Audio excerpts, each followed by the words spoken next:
13 सितंबर 2023 मुरली की मुख्य बातें। ऊंचते ऊंच भगवान सब कहते हैं। वह है निराकार, निर्भय, निर्वैर। उनका कोई के साथ वैर नहीं है। तुम्हारा भी कोई के साथ वैर नहीं है। तुम सबके कल्याणकारी हो। सत श्री अकाल। ये किसकी महिमा की? परमपिता परमात्मा की। तुम उनको जानते हो। तुम जानते हो ये जगत अम्बा कौन है, किसकी बच्ची है? तो मनुष्य, 8 या 10 भुजाएं तो नहीं है, मालूम होना चाहिए ना। ऊंचते ऊंच भगवान कौन है? ब्रह्मा, विष्णु, शंकर कौन है? क्या और भी 8 या 10 या 100 भुजा वाला कोई है? नहीं, ये सब चित्र फालतू हैं। ब्रह्मा की 100 भुजा दिखाते हैं। अब ये तो प्रजापिता है, 100 भुजा की तो बात ही नहीं। ये सब राग है। राइट। वास्तव में क्या है? ऊंचते ऊंच भगवान जो परमधाम में रहते हैं, है स्टोर। विष्णु को भी 4 भुजा दिखाए हैं, 2 भुजा लक्ष्मी की, 2 भुजा नारायण की। जैसे रावण के 10 शीश दिखाते हैं, 5 स्त्री के विकार और 5 पुरुष के। सूक्ष्मतनवासी ब्रह्मा तो है अव्यक्त। प्रजापिता ब्रह्मा तो यहाँ चाहिए ना। ये जब संपूर्ण बन जाते हैं तो सूक्ष्मतन में फरिश्ते बन जाते हैं। तुम भी फरिश्ते बन जाते हो। वहाँ तुम्हारा शरीर हड्डी मांस का नहीं होता है। उनको फरिश्ता कहा जाता है। ब्रह्मा तो प्रजापिता यहाँ है। फिर विष्णु 2 रूप से पालना करेंगे। शंकर तो है सूक्ष्मवतन में।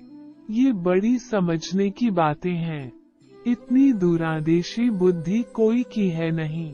चित्रों में कितने हथियार दिए हैं। ये सब हिंसक हथियार बैठ बनाए हैं। देवता तो होते हैं डबल अहिंसक। इसको कहा जाता है गुड़ियों की पूजा। ऑक्यूपेशन को कोई जानते नहीं। कितनी सहज बात है समझने की। अभी तुम प्रैक्टिकल में सत्या बाबा से सत्य कथा सुन रहे हो। नारी से लक्ष्मी, नर से नारायण बनने की यह कथा है। ये भी पढ़ाई है जिससे तुम राज्य पद पाते हो। ऐसी पढ़ाई कोई होती नहीं। वो प्रिंस प्रिंसेस तो प्रारब्ध ले आते हैं। तुम यहाँ प्रारब्ध बना रहे हो। भविष्य सतयुग के लिए कितनी ऊंच और फिर सहज नॉलेज है। सेकंड में जीवन मुक्ति। इस ड्रामा के आदि मध्य अंत को समझना है।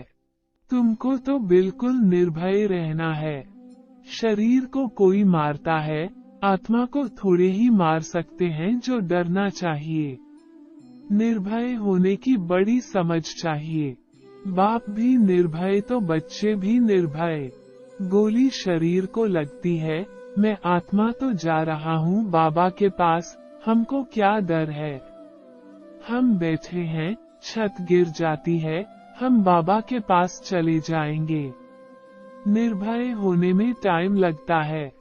तुम हो जगत अम्बा के बच्चे, शिव शक्ति सेना। मीठे मीठे सिकिल्धे ब्रह्मा मुख वंशावली ब्राह्मण कुलभूषण स्वदर्शन चक्रधारी बच्चों प्रति मात पिता बापदादा का दिल व जान, सिख व प्रेम से नंबरवार पुरुषार्थ अनुसार याद प्यार और गुड मॉर्निंग।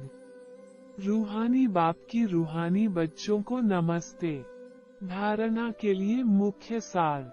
1. कलियुगी तमोप्रधान संस्कारों को निकाल सच्चा ब्राह्मण बनना है। किसी से भी वैर नहीं रखना है। 2. निर्भय बनने के लिए आत्मा अभिमानी रहने का अभ्यास करना है। हम शिव शक्ति सेना हैं, हमें तो सचखंड का मालिक बनना है, इसी नशे में रहना है। वरदान। कलियुगी वायुमंडल में रहते हुए उसके वाइब्रेशन से सेफ रहने वाले स्वराज्य अधिकारी भाव। स्वराज्य अधिकारी उसे कहा जाता जिसे कोई भी कर्मेंद्रिय अपनी तरफ आकर्षित न करे, सदा एक बाप की तरफ आकर्षित रहे। किसी भी व्यक्ति व वस्तु की तरफ आकर्षण न जाए। ऐसे राज्य अधिकारी ही तपस्वी हैं, वही हंस बगुलों के कलियुगी वायुमंडल में रहते हुए सदा सेफ रहते हैं। जरा भी दुनिया के वाइब्रेशन उन्हें आकर्षित नहीं करते। सब कंप्लेन समाप्त हो जाती हैं। स्लोगन: बुरे को अच्छे में बदल देना ही ऊंच ब्राह्मणों की श्रेष्ठ शक्ति है।